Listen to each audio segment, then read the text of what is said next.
Bonsoir à toutes et à tous, chers élèves, chers étudiants, chères étudiantes, chers professeurs. مرحبا بكم جميعا في قناة الثقافة العربية والترجمة. Soyez la bienvenue dans cette chaîne de culture arabe et traduction. Bien, toujours dans le cadre des leçons qui ont été programmées exceptionnellement au début de cette année, puisque le mois de septembre était un mois réservé aux activités de soutien. Eh bien, celle-là, c'est la deuxième activité pour la première année. Ou bien, je m'excuse, c'est la troisième activité dans le cadre toujours du module enjeu de la traduction. Voilà, donc la séance d'aujourd'hui, la troisième séance, c'est une version, le pari de la traduction. Pour les deux auteurs marocains, Ali Ben Makhlouf et Mohamed Sghir Zenjar. Donc voilà les objectifs de la séance. Hein? Ensuite, donc, pour la méthodologie, je lis donc le support, le pari de la traduction. L'idée spontanée que l'on se fait de la traduction renvoie à celle du déplacement dans l'espace, du voyage, car la traduction se représente comme le transport d'un contenu intellectuel d'une langue étrangère vers une langue locale. Et peut-être cette idée explique-t-elle que l'on ne reconnaisse pas à la traduction de place spécifique au rang des productions intellectuelles et créatives qu'elle travaille à faire passer d'une langue à l'autre. En effet, ce n'est pas un genre littéraire, ni une science du langage, ni une philosophie, ni une science parmi les sciences humaines. Et ce, bien qu'elle soit étroitement attachée à toutes ces disciplines, puisque pratiquée à l'intérieur de chacune, il ne peut s'en isoler ni s'en détacher complètement. Oui, il existe à l'époque actuelle une tentative pour faire de la traduction une discipline cognitive autonome qui existe en soi à travers des théories de la traduction, des sciences de la traduction, un enseignement de la traduction, c'est-à-dire une didactique de la traduction, et une spécialisation en traduction. À cet égard, la traduction est liée à la communication et à l'énorme flux médiatique qui existe entre les langues. Traduire, c'est servir deux maîtres, disait Franz Rosenzweig. Un premier qui est l'ouvrage traduit, son auteur, et la langue étrangère, et un second maître qui est le lecteur et sa langue propre. La situation de la traduction est devenue plus ambiguë encore par la suspicion de trahison qui fait peser sur elle le fameux, que fait peser sur elle le fameux adage italien traditor. Même si la mauvaise image propagée par cet adage n'est pas reçue telle qu'elle, il existe des traductions reconnues pour leur qualité qui comptent parmi les ouvrages immortels. Elle impose tout de même aux traducteurs jusqu'à présent d'être modestes, voire effacés, de se contenter du rôle de l'intermédiaire dont la tâche est de transmettre le message de l'auteur. Or, cela l'expose à une seconde trahison, celle de croire que sa traduction est d'une absolue fidélité au texte qu'il traduit.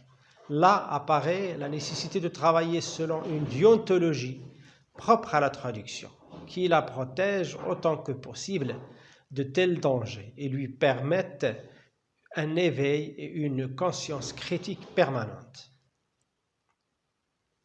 Toutefois, la traduction gagne beaucoup en valeur si on l'examine du point de vue de la place qu'elle occupe dans la relation entre les langues et les cultures. La traduction devient alors un facteur d'enrichissement, d'échange interculturel, intellectuel, culturel et linguistique, qu'il s'agisse ou non de langues ou de cultures convergentes.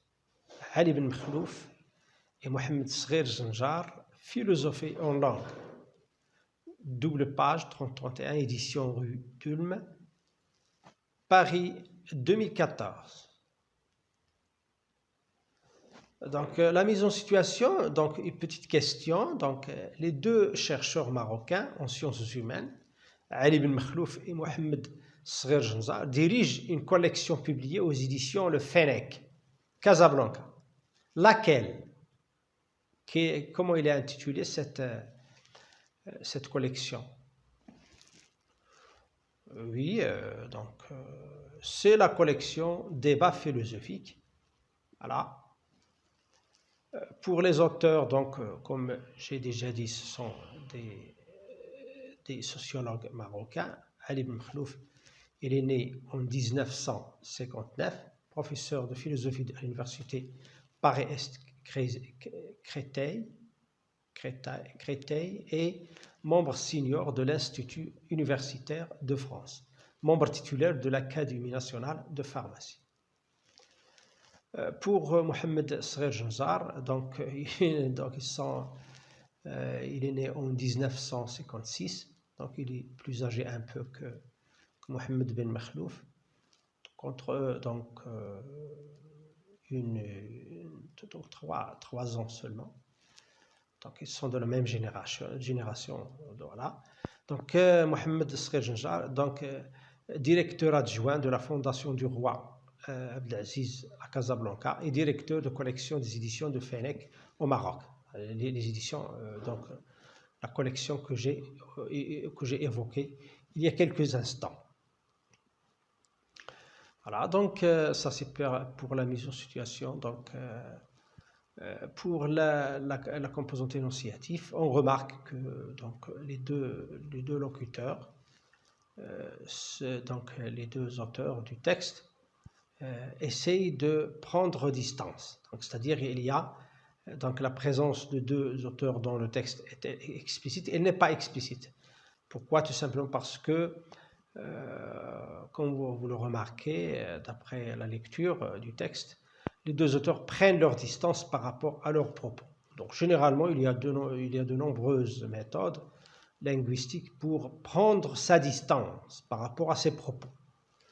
Mais, généralement, par exemple, le discours scientifique, en général, il utilise toujours le « en ». On n'utilise pas le « je » ou bien le « nous ». On utilise le « en ». Ce « en », c'est une méthode pour garder une distance un peu importante entre ce qu'on dit. Et ensuite, bien sûr, en même temps, donc on donne à notre discours cette notion de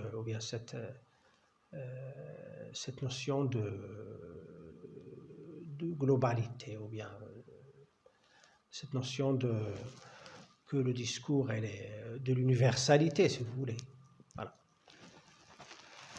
Composante donc textuelle, le type c'est un essai argumentatif, donc voilà. La composante thématique des idées du texte qui rend d'après les deux auteurs le statut de la traduction comme discipline autonome un peu ambigu. Donc, le statut est un peu ambigu parce que lorsqu'on a lu le texte, on remarque que, eh bien, donc on ne peut pas la localiser comme une discipline comme ça. Donc, pourquoi? Parce que tout simplement, il y a deux choses. Il y a la dynamicité. La traduction, elle est dynamique. Et la pluridisciplinarité, ça veut dire il y a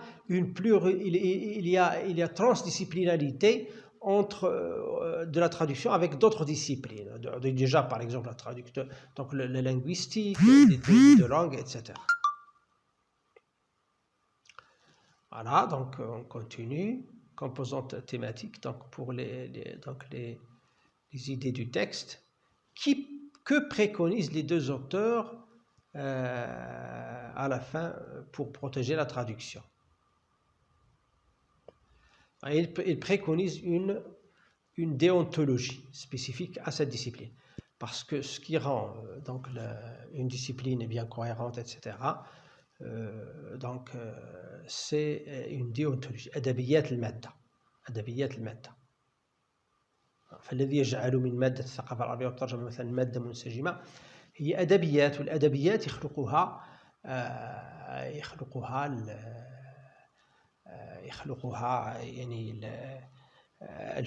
يخلقها الفاعلون في هذه المادة. Donc les professeurs, l'inspecteur, les élèves, etc.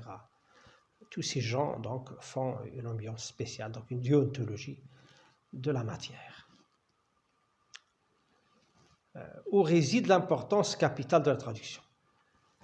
Eh bien, on a vu d'après le texte de Izz-Din al-Khattabi, on a vu que la tâche de la traduction, ce n'est pas seulement faire le transfert d'un savoir d'une langue à l'autre, ou bien ce que Michonik appelle le passeur. Donc, le traducteur n'est pas un passeur, c'est avant tout un artiste. Un artiste. Donc, c'est-à-dire que la traduction assure, ce n'est pas seulement les transferts du savoir, mais les transferts culturels et les transferts intellectuels. Il y a des échanges sociaux, etc. Donc, c'est important.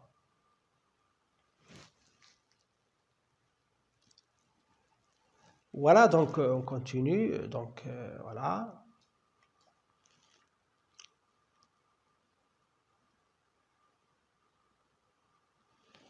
Pour les tournures linguistiques, il y en a deux donc, qui existent en soi. Si on voit le contexte, une discipline cognitive autonome qui existe en soi à travers des théories. لأننا نترجمها مستقلا بذاته autant que possible قدر الإمكان. Donc, généralement c'est une expression de traduction stable قدر الإمكان. ولكن طبعا يمكنكم أن تجدوا مقابلات أخرى. نعم. Pour le lexique, donc j'ai choisi seulement déontologie أدبيات. Donc هذه فرصة لتركيز هذه الكلمة أدبيات. Voilà. Pour le phénomène morphosyntaxique, on a choisi ici le connecteur logique d'opposition en arabe. Ils sont en jaune dans le texte que j'ai exposé il y a quelques instants, donc on va les voir dans la traduction. Passons maintenant à la traduction. Eh bien, pour le premier paragraphe, le pari de la traduction. أنا اقترحت أن نترجمها بالمراهنة على الترجمة وليس رهان ترجمة les enjeux, donc مراهنة على الترجمة يعني نراهن على الترجمة le pari de la traduction. تحيل الفكرة التلقائية التي يتمثل بها الناس الترجمة على فكرة الحركة في الفضاء أي السفر. ذلك أن الترجمة يتم تمثلها كنقل المضمون الفكري من لغة أجنبية إلى لغة محلية. وربما تفسر هذه الفكرة كيف أن الأعمال الفكرية والإبداعية المترجمة من لغة إلى أخرى لا تجد لها مكانة خاصة، فهي ليست جنسا أدبيا ولا علما من علوم اللغة ولا فلسفة ولا علما من بين العلوم الإنسانية. نتابع الآن ترجمة ولاحظوا على أن هنا bien que donc exprime l'opposition, c'est un lien logique, mais attention ici, chers élèves, il faut faire attention parce que bien que exprime l'opposition, mais si bien que, si vous trouvez dans un texte si bien que, eh bien il n'exprime pas l'opposition, il exprime la conséquence. C'est une erreur à laquelle on doit faire attention. Voilà. Donc, وهذا رغم ارتباطها الوثيق يعني الترجمة وهذا رغم ارتباطها الوثيق بكل هذه التخصصات نظرا لأنها تمارس من داخلها ولا يمكن فصلها عنها وإبعادها منها فصلا تاما. صحيح، ولكن صحيح أخذتها هنا بالأصفر لأن il exprime l'opposition. voilà, il exprime l'opposition. صحيح il exprime l'opposition dans ce cas. صحيح لكن هناك، يعني يمكن أن نحذف صحيح ونضع مكانها لكن هناك. On peut ici également en français mais il existe à l'époque. Toutefois il existe à l'époque. Donc صحيح هناك حاليا محاولة تروم أن تجعل من الترجمة تخصصا معرفيا مستقلا بذاته عبر نظريات وعلوم تعنى بالترجمة وديداكتيك الترجمة بالترجمة وتخصص الترجمة، وديداكتيك خاصة بالترجمة وتخصص الترجمة. في النص الأصلي donc on a enseignement, mais je l'ai traduit par didactique parce que il s'agit ici de la didactique. ليس تعليم الترجمة بل ديداكتيك الترجمة وتخصص الترجمة. وعلى هذا المستوى ترتبط الترجمة بالتواصل وبالتدفق العرمرم للمعلومات بين اللغات. كان فرانز روزنويك يقول الترجمة هي خدمة سيدين، الأول هو العمل المترجم وكاتبه اللغة الأجنبية، والثاني هو القارئ ولغته. ويزداد وضع الترجمة تعقيدا مع شبهة الخيانة التي يضعها على كاهلها المثل الإيطالي الشهير المترجم خائن. فعلى الرغم من أن الصورة السيئة التي يتم نشرها عن طريق هذه المقولة لا يتم استقبالها بنفس السلبية، فهناك ترجمات معترف بها لجودتها حيث تضاهي الأعمال الخالدة، إلا أنها على كل حال تفرض على المترجم إلى الآن أن يكون متواضعا أو بالأحرى غائبا مكتفيا بدور الوسيط الذي تنحصر مهمته في نقل رسالة الكاتب. والحال أن هذا يعرضه لخيانة ثانية، وهي اعتقاده بأن ترجمته تمتاز بأمانة مطلقة للنص قيد الترجمة. وهنا تظهر الحاجة إلى العمل وفق أدبيات خاصة بالترجمة من شأنها أن تحميها قدر المستطاع من مثل هذه الأخطار وتمنحها يقظة ووعيا نقديا مستمرا. بيد أن الترجمة تصبح غاية في الأهمية إذا نحن تفحصناها من منظور المكانة التي تتبوأها في العلاقة بين اللغات والثقافات، حيث تصبح الترجمة حينذاك عاملا من عوامل الإغناء والتبادل الفكري والثقافي واللغوي، سواء تعلق الأمر باللغات والثقافات المتقاربة أم لا. هذا واحد الخطأ، ماشي أن لا، أم لا، أم لا. نعم. علي بن مخلوف ومحمد الصغير جنجار، التفلسف في اللغات، منشورات ريدو إم باريس 2014 صفحتان 30 و 31. شكرا على حسن انتباهكم. Merci pour votre attention et à la capsule suivante. تبقوا على خير وإلى اللقاء.